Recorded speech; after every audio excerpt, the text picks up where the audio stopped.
Bertepatan dengan Hari Disabilitas Internasional 3 Desember kemarin, Mahfud MD mengajak anak-anak muda dan kawan disabilitas untuk ikut mencoblos di Pilpres 2024. Kalau ngomongin soal kesetaraan ya kita harus mengerti bahasa mereka dulu.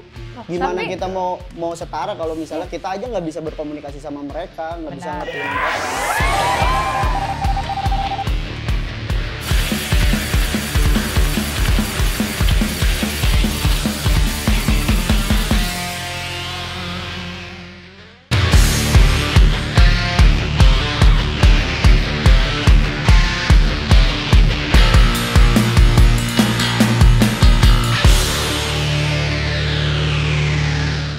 Jadi kita ngucapin dulu selamat Hari Disabilitas Internasional yang jatuh pada tanggal 3 Desember. Nih, ngomongin soal Hari Disabilitas, gue punya teman yang Disabilitas. Yang kebetulan iya. Jadi teman sebaya dari teman bermain kecil, kemudian sejak kecil itu dia kalau tunawicara. Oh iya, tunawicara iya. sama tuli. Oh, pelan-pelan sih. Iya. Kencangan dong, nggak kedengeran. Tunawicara sama Iya. tuli. Nah, sejak bermain dari kecil, dia berani gitu, maksudnya bergaul sama teman-teman sebayanya yang kebetulan dalam kondisi normal. Nah, gue awalnya sempet gimana ya cara supaya bisa bonding sama dia, sedangkan emang dia anaknya hyperaktif gitu, pengen dan mengerti bagaimana cara bermain, kemudian berkelompok, itu udah biasa. Singkat cerita akhirnya sepanjang bermain sama dia tuh akhirnya kita memaksakan diri yang tanpa pengetahuan tentang bahasa isyarat atau apapun, ya udah cuman ala kadarnya supaya dia membaca mulut, gerak bibir kita, terus kemudian memberikan simbol-simbol ini aja gitu. Asik dan tapi sampai sekarang berteman. Sampai sekarang. Nah, kadang-kadang begitu ya, seperti kata orang banyak tuh, di balik kekurangan tuh pasti ada kelebihannya. Dan ternyata kelebihannya adalah dia, ini gue juga kaget nih waktu dia usia 17 tahun, ternyata dia ikut pelatnas. Dia atlet renang untuk kategori disabilitas. Buat ikut kalau ini Asian Para Games berarti. Sudah ikut juga. Udah pernah ikut. Sudah pernah ikut juga. Dan ya udah sampai ke Vietnam lah, sampai ke Thailand ada sebagainya. Itu keren banget sih. Keren. Tapi emang gue juga dulu pernah waktu di semester 2 apa 3 gitu ke YPHC. Kebetulan ada tugas lah, bikin tugas apa gitu, gue lupa, pokoknya wawancara lah. Pengmas? Enggak, bukan. Oh, bukan. Lupa gue, pokoknya ke YPHC, Yayasan Penyandang Anak Cacat, itu di Kebayoran. Enggak sopan? Enggak, emang namanya gitu, coba lu Google deh. Beneran ada bang, sumpah YPHC. Oke, terus? Namanya gitu. Enggak tahu, dulu YPHC bang, sumpah. Jadi di kesana itu dikasih lihat kayak ruangan, ini ruangan kayak kesenian buat merajut atau bikin patung segala macam bentuk kesenian lah di sana. Terus kayak pas di sana itu mereka lagi ada kayak senam gitu kalau nggak salah deh, gue lupa. Nah terus diarahin ke inian bertanam juga, kayak nanam pohon gitu-gitulah. Dan akhirnya gua tanya kan, wawancara waktu itu kan sama kelompok gua kan. Wawancara kayak apa aja nih kegiatan-kegiatan yang dilakuin di sini, kayak tadi yang udah gue jelasin, kayak di sini mereka diarahin sesuai minat sama bakat mereka. Kayak misalnya mereka maunya yang bertanam atau bercocok tani lah, terus keseniannya nari, apalagi tapi ya? ini semua usia nih? Ini... Semua. Nah sorry, ini semacam panti asuhan atau yatim piatu? Enggak. Mereka masih punya orang tua. Tuh. Mereka masih tapi punya orang tua. Jadi komunitas jatuhnya. Jadi komunitas dong. Atau namanya yayasan pokoknya dah. Nah, dia ada asramanya. Ada. Oh. Ada. Iya. Tahu gua ada. Tapi ada yang datang sama orang tuanya di sana. Oh. Mereka tuh, gua nanya kan, dan pokoknya dijelasin sama orang sana itu justru mereka ini lebih senang belajar ketika di sini daripada di rumahnya. Loh kenapa? Karena di rumahnya kayak nggak ada teman bermain, terus kayak cuma diawasin sama orang tuanya. Nah mereka tuh paling senang ketika mereka tuh ada di sini. Mereka bisa eksplor apapun, bisa bercanda-canda sama teman sebayanya, ya kan. Nah bahkan gue dikasih tahu sama pengurus di sana itu mereka sempat ikut lomba ke luar negeri, ke India kalau nggak salah buat lomba menari untuk yayasan penyandang disabilitas ini. Ya itu kata gue yang ukurannya kayak mohon maaf kayak normal aja nggak pernah ikut lomba sebesar itu dalam negeri aja kayak yang gede banget, cuma batas-batas kayak daerah doang, kayak lomba 17-an. Ini lu lomba di tingkat RT aja kalah. Iya kan? Ini mereka dengan segala keterbatasannya bisa sampai ke luar negeri loh. Kata gue gokil juga sih. Iya betul sih. Tapi memang kalau misalnya yang disabilitas itu lebih orang-orang yang disabilitas itu lebih menghargai apa yang dia punya, makanya mereka pada fokus gitu loh. Oke, iya, mensyukuri makanya, kayaknya ya, karena memang ya banyak banget prestasi-prestasi yang kayak gitu. Banyak sih. Dan kalau misalnya dilihat itu banyak dari disabilitas itu bisa banyak kayak Korea aja bisa jadiin film salah satu romance yang bagus juga tuh. Jadi kayak ceritanya cowoknya tuli sama nggak bisa ngomong lah. Jadi pokoknya dibikin sekeren mungkin. Kayak gimana cara cewek sama cowok itu ketemu padahal dia disabilitas nggak bisa dengar, nggak bisa ngomong. Tapi romance gitu, itu kan jadi yang kayak greget juga daripada ya ngobrol-ngobrolan doang. Iya. Dan mana juga kalau misalnya sekarang juga di publik umum juga udah mulai di itu ya. Banyak beberapa sih umum. Iya, fasilitas publik. Fasilitas publik juga iya. Iya. Salah ngomong gue ya. Iya kayak gitu, kayak di Transjakarta. Beberapa gue lihat. Kalau Transjakarta itu dia punya kayak bangku yang dilipet gitu, jadi bisa itu prioritas, cuma bisa dilipet gitu. Oh bangku. Bangkunya kalau. Tadi lu di bawah ngomongnya kotak. Iya, jadi bangkunya itu ada kotaknya gitu, ada garisnya lain gitu. Pembatas. Iya gitu ya. Oke, ya, terus? Jadi kalau misalnya ada prioritas yang duduk situ ya udah tinggal turunin bangkunya. Kalau misalnya ada disabilitasnya tinggal masukin kursi rodanya. Jadi bisa kotak gitu, itu buat kursi roda. Iya memang lucu ya. Tapi biasanya suka diisi sama orang-orang yang bukan prioritas tuh. Iya benar. Yang capek kerja dari pagi sampai malam. Ya kan lu merasa bukan di situ duduk. Habis itu tinggal pakai headset, pakai masker. Pura-pura tidur. Itu senjata tau orang-orang. Iya, itu gue banget. Gua gak mandang gua kalau misalnya ada kayak ibu-ibu udah tua, nenek-nenek atau ibu-ibu hamil. Bangun. Oh, nggak mandang siapa mau dia, mau jadi dia lu tetap tidur aja gitu. Enggak dong, gua yang bangunin. Bang.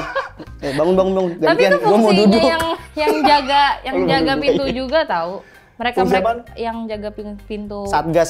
Oh iya. Di KRL juga ada. Iya, mereka yang akan ngusir-ngusirin karena kalau misalnya. Tapi kadang ada yang nggak ada, Sin. Iya, tapi ada kalau misalnya Transjakarta. Enggak cuma di ini aja, di haltenya kali. Enggak, di Transjakarta tuh ada di dalam. di busnya ya. Soalnya waktu itu gue pengen kerja jadi Satgas pengamanan. Oh, ya biar bisa ngusir-ngusir orang. Karena kalau bukan dong. Kalau misalnya diusirnya sama sesama penumpang, ini malah berantem. Kejadiannya sih rata-rata begitu. Jadi kalau ditegur langsung sama Satgasnya kan agak malu ya.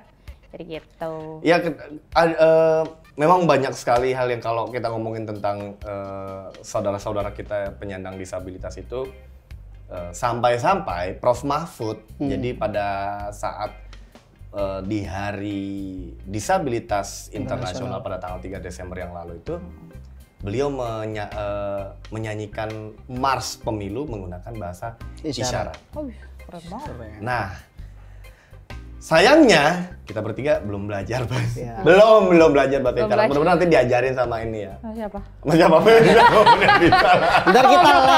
Ntar kita les. Karena jadi malu, berasa malu juga gitu kan. Itu beliau mengapresiasi teman-teman penyandang disabilitas sekaligus ingin membuktikan bahwa saudara-saudara kita penyandang disabilitas itu akan dan harus setara dengan masyarakat pada umumnya. Itu udah mulai berasa nggak sih tentang kesetaraan bagi mereka ini, tentang Tapi kalau menurut gua mungkin buat kayak kedepannya buat ngomongin kesetaraan lah penyandang disabilitas. Nah kayak tadi lu bilang lu aja nggak ngerti bahasa isyarat kayak gimana kan. Mungkin kayak kedepannya ada mata pelajaran buat. Tapi gue menghargai mereka, ya, betul. Iya nggak masalah. Gue ini kayak buat kedepannya mungkin ya di mata pelajaran anak SD sekolah. Tapi di SD gue dulu belajar loh. Nggak ada. Gue nggak ada. Nggak, sumpah ada gue. Ada, jadi kayak dikasih kertas gue harus ngapalin. Iya. Ini A, B, C, D, doang. E, F, G sampai Z. Itu PR gue tuh. Cuma kan nggak Zaman sama SD. kata-katanya sih. Ya tapi Cuma udah hilang kayak sih sekarang kayaknya. Iya sih. Artinya- Itu zaman gue masih ada dulu. Oke. Ya mungkin depannya bisa dibentuk jadi mata pelajaran kan. Kalau ngomongin soal kesetaraan ya kita harus mengerti bahasa mereka dulu. Gimana Tapi- kita mau setara kalau misalnya kita aja nggak bisa berkomunikasi sama mereka, nggak bisa Benar. ngertiin mereka. Tapi itu ada yang salah satu yang udah mulai jalan, mungkin kayak beberapa coffee shop itu ada yang isinya kayak gitu. Oh iya. Nah, jadi kayak lo bisa belajar dan sekaligus ngomong sama baristanya tapi diajarin sekalian kayak Wow. A, B, C, D, E, dan cara pesannya diajarin. Kalau kayak pesan kopi yang ini tuh gimana sih cara ngomongnya? Nah, ada juga yang kayak gitu. Jadi mempekerjakan teman-teman disabilitas juga. Jadi waktu itu teman gue juga yang Barista? penyandang bukan penyandang disabilitas itu, yang teman sebaya gue yang udah jadi atlet. Dia ngajarin sih satu atau dua simbol, tapi malah simbol dia agak jorok. Kok gelap ya? Iya loh.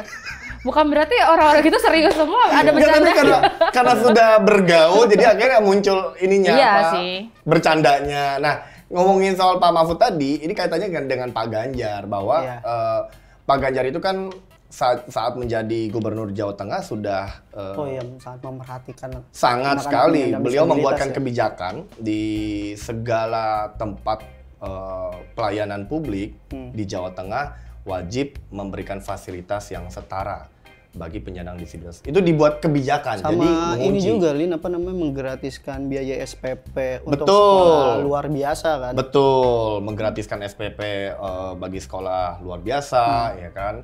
Artinya Pak Ganjar sendiri sudah memulainya dan sudah melakukannya sejak di Jawa Tengah. Dan senada dengan itu Pak Ganjar bersama Prof. Mahfud akhirnya pun menciptakan program khusus untuk penyandang disabilitas agar produktif. Nah, Iya. itu ininya salah satu visi misinya kedua beliau sih. Karena kalau menurut dari data BPS pada tahun 2022 itu kan sebanyak 22,5 juta Iya, jiwa di Indonesia ternyata terdata adalah penyandang disabilitas. Sedangkan kalau versi WHO-nya sendiri tahun 2022 menyebutkan bahwa 10% dari penduduk Indonesia adalah penyandang disabilitas. Ya, 1 dari 10-nya lah. Ya, 1 dari 10. diperkirakan bagi WHO diperkirakan 27 juta lah penyandang disabilitas. Sehingga bagi Pak Ganjar dan Prof. Mahfud ini harus Masuk dalam program. masuk dalam program nih. Nah, hebatnya di dalam tim pemenangan nasional Pak Ganjar dan Pak Mahfud mengadakan satu deputi inklusif yang khusus untuk membahas isu-isu disabilitas. Ah, itu kerennya sih. Jadi di deputi inklusif ini diisi oleh orang-orang yang concern terhadap disabilitas. Itu sih gagasan yang sudah dimulai dan sudah dilaksanakan oleh Pak Ganjar dan Pak Mahfud. Ini jadi apa ya? Istilahnya jawaban buat teman-teman Iya, penyandang teman-teman disabilitas yang mungkin disabilitas. selama ini juga Merasa masih kurang diperhatikan. kelihatannya Nah, betul, kelihatannya seperti itu masih disetarakan. betul. Sudah dimulai memang dari era ke era tapi belum maksimal gitu aja. Ya, sih semoga kalau- nanti ke depannya maksimal lah. Karena ujungnya juga teman-teman penyandang disabilitas ada yang berhasil dan baik itu di dunia entertainment ya kan, di olahraga, di pendidikan itu banyak. Artinya mereka mampu mengharumkan nama baik Indonesia dan sudah sepantasnya pemerintah dalam hal ini nantinya kepala negara ya harus memberikan ruang atau perhatian khusus lah gitu. Iya, iya. Banyak kan Sumbing termasuk disabilitas gak sih? Menggunakan jalur beasiswa. Bener kan? Sumbing termasuk disabilitas kan? Iya. Ya, Emang kalau soalnya gunung ada- Merapi meledak suaranya? Enggak, udah. Ada jadi ada salah satu entertainment kayak komika lah. Komika. Ada David Sumbing juga itu kan kemarin-kemarin lagunya dia tuh viral kan. Di setara dia Oh, yang di Pras Teguh. Ya, secara dia sumbing tapi dia bisa ngeluarin lagu dan lagunya itu meledak. Viral. Iya. Jadi di ini Nuar. ya. Iya.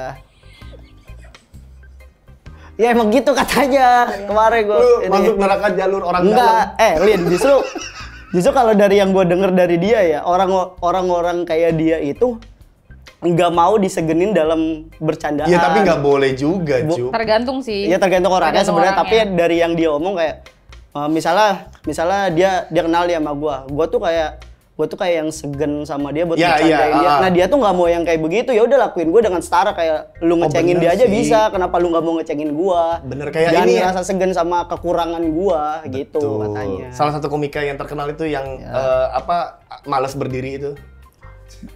Dani Aditya, itu keren. Maaf. Bercanda. Ini adalah salah satu bentuk ketidaksetaraan. Bercanda ya, Ngebahas Mas. satu ketawa. Bercanda. Nanti tolong disensor, Ditutup aja lah ini lah. Tapi dia keren guys. Parah ya. Dia bisa nge-rap. Dia Padahal ada tadi lagu, ngomongnya dia ada pernah lagu nih dia. ngomong bla bla bla. Dia ada Ujung-ujungnya lagu. ngecengin. Dia episode paling parah nih. Aduh ya ampun. Dia harusnya Pak Produser jangan ngasih isu ini. Ini Pak Mahfud, nih Pak Mahfud. Jangan lupa like, komen, dan Dan subscribe. subscribe. Sampai ketemu lagi sama kita di Des.